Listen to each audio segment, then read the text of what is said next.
Hey everyone, thanks for stopping by the Standards Weekly Check-In. I'm Colin. Behind the camera we got Heavy Metal Dylan. What's up?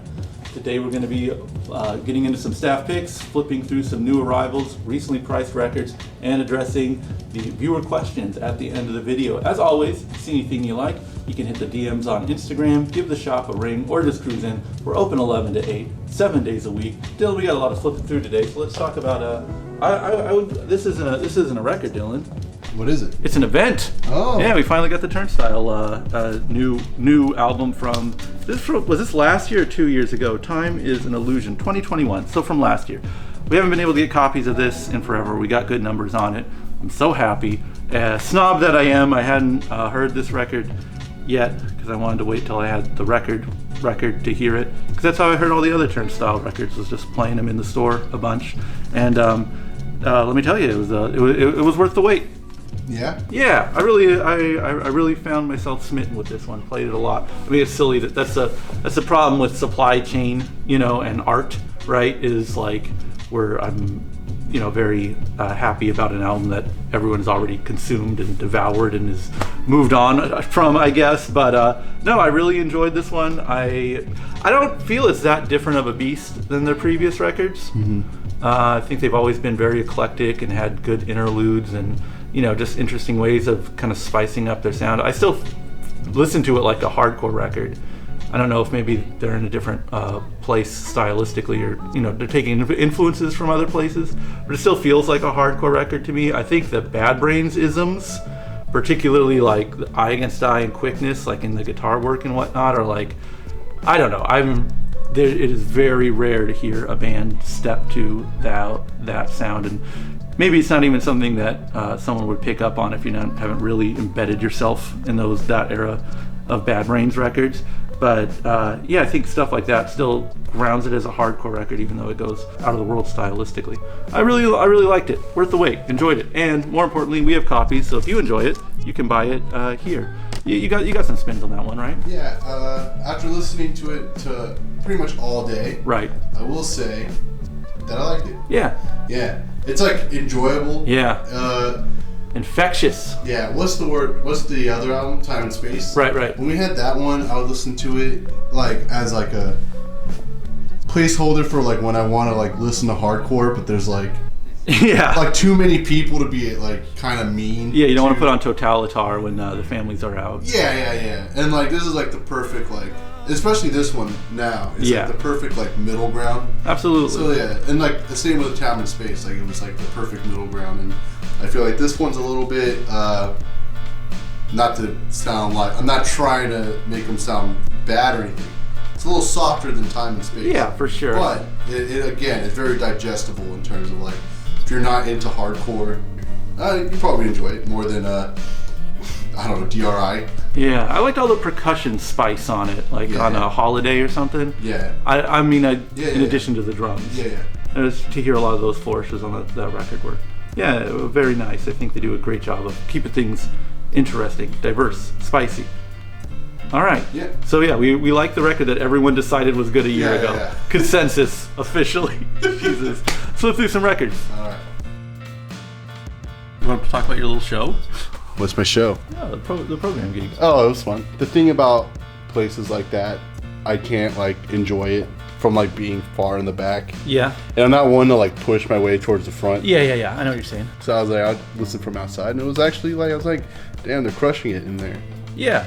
Do you think we're in a new wave of hardcore right now? Like the 90s metalcore stuff? We're reverting back to 90s core. I think reverted. I would say that the turning point worship of, say, 2016 has like matured into a metalcore worship. I can see what you mean. Because I coincidentally am now in one. Yeah. So I guess we are in that situation. It's weird to see. I mean, I'm not a street level hardcore fighter, Dylan. Mm-hmm. I'm a guy that just sort of sits in the balcony and like, yeah, do your thing, guys. I like what's going on right now. It's weird to feel like I'm seeing what's happening midstream, but like, seems like there's a new wave of metalcore on the streets, baby. And it's odd because it's very hard music to play. Mm-hmm. I don't think if you're a young person, you pick up a guitar and start playing, I don't know, Snapcase songs, in a way that you would Minor Threat songs or something. Yeah. I'll go to like 4 shows a year and just see it develop, listen to some records. I'm liking it though. Nice to see things being alive, you know? Yeah, hardcore's cool right now. Yeah. I like it. I'm not going to lie to your face right now and tell you that I don't long for the days of generic Youth Crew revival. But if things are going the way I think they're going, I just got to kind of twiddle my thumbs for a couple more years. What are the years of generic Youth Crew revival? Gone in waves. The OG revivalists are like Youth of Today, if you think about it. They were kind of reviving, you know, the early 80s sound. But really, like 95, 96, Battery, Mouthpiece, Floor Punch, In My Eyes, and just playing fast, generic-ass hardcore, like very much so rooted in like Wide Awake, Bold, Chain of Strength, Youth of Today, that 80s sound. That's a style I love. So yeah, I like the metalcore stuff. It's great that it's going on. I love that the youth have something that interests them. But for right now, we're in the Earth Crisis phase. We're going to get back into Floor Punch? Yeah. Okay, fair enough. Then after that, it gets a little emotional and weird, and then that's when I dip off. A little too sincere for me. Yeah, Dude. hardcore rules. I love If you it. don't like it, die. Same with metal. If you don't like metal, die. Viewer questions. This is the part of the vid where we answer questions left in last week's YouTube comment section. This time around we got one, but it's a good one. Greg Hicks is asking our favorite punk, underrated punk songwriters. He brings up the Ackerman-Stevenson duo of Descendants fame. You know, talks about how a lot of their songs kind of have that like radio pop writing sensibilities. You know, no arguments there. True. I think for me, it's tough to say underrated. I mean, I guess you have to acknowledge, like, you know, Ramones, Pistols, Stooges, all like the kind of classic bands. So I think you got to take out the main masterminds out of the way, right? And then look at kind of maybe some of their people who are influenced by them, or just people who aren't on that level of respect. And I think for the first wave of Andy Chernoff from the Dictators, I think that guy, incredible songwriter. Yeah. Like in his own right, musically. I don't know, the divvying up the breakdown of music versus lyrics is tough. But the lyrics on Go Girl Crazy, to me, I think were some of the first punk lyrics that kind of pointed it in a direction. That pointed that punk energy into a direction, kind of really explicitly said what they're about, which is, you know, cheeseburgers and cruising for girls. Yeah. You know, it sort of turned all that Iggy and Lou, like, you know, mysticism into like a street level songwriting style. So I think Andy Chernoff will always have an immense level of respect for me in that regard. And I guess on the other hand, Black Randy is still very like, I mean, it's very blunt and but also sort of artistic and to me kind of highbrow and literary in a really fucking weird, you know, gutter way. But yeah, I think like that's like if I were to make a pitch for like the art of punk lyrics, it would probably be something along. I'd probably give some Black Randy lines, but you know, at the same time, I think there's respectability in that second wave of like, depending on how you break your waves up, right?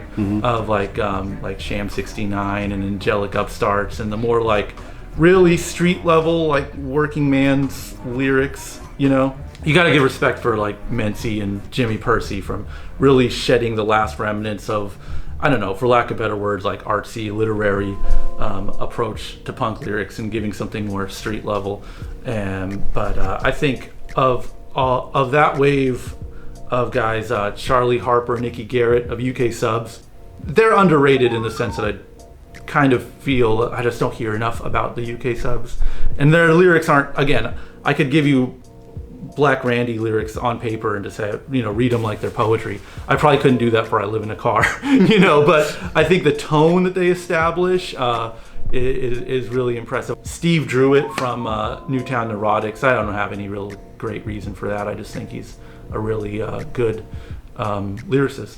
I like his lyrics and songs. So yeah, those guys are ones that I think, you know, they're not talked about in the same breath as like a Dee Dee Ramone, you know? Yeah. And maybe their work isn't as impactful as that. I don't know. That's sort of up for you to say. But those are the guys that I think really had an impact on me.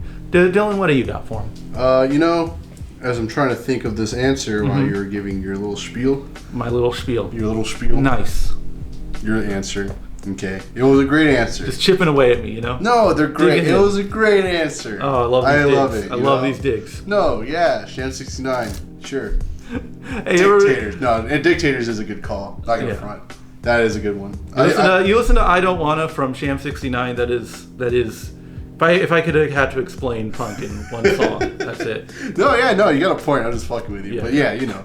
But I don't know. Like, I keep trying to go underrated, and it's like, what's realistically like what can constitute that? Because like in my head, I would go Animal and whoever from Anti-Nowhere League. Jeez, yeah, I like that. If you know me, you know that I like really like that band, and like if I ever had to write lyrics, it's almost as stupid as Yeah. like the first album. I mean, I know And they're like smart. I'm not saying they're like fully stupid, but like that is like a character base that he's doing. yeah, no, it is that is the perfect level of like dumb smart. Yeah, you know, yeah. where it's really dumb and like arguably literally offensive. Yeah, yeah, like yeah. on the surface. Yeah. But you break down like word choice Yeah. and like how they deliver and how blunt and how hard the words hit, and like the fact that they still hit and still have that ferocity, Mm-hmm. you know, decades later after being hit with much more intentionally offensive kind of lyrics. Like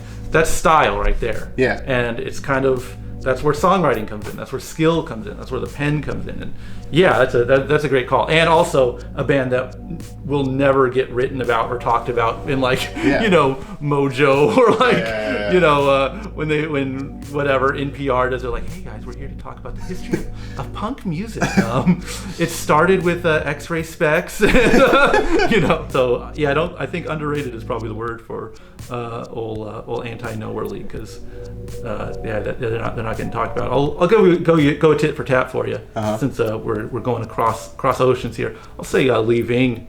Got to give some respect on Fear? that name. Okay, yeah. Okay. Yeah. No. I mean, you also got a point for that one. Because what's the second one? More beer. Yeah. Yeah. No. There's some good. Yeah, We some Destroy good the tracks. Family. That's a fucking rip. No, it's still good. I also had the guy from Coxbar. I know it's like Colin. Oh yeah. Colin. But I was just playing Shock Troops this weekend though. see, told you, great. And I listen to Brilliant. that like record all the time. Insane masterpiece. Also, I'll give a shout out. Mm-hmm. Colin M. Tappy of Crime Desire and ROC.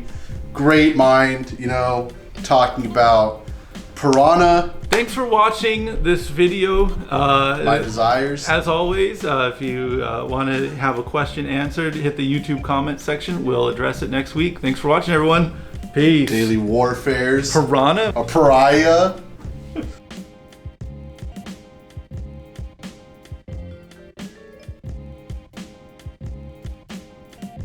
Interesting, diverse, spicy.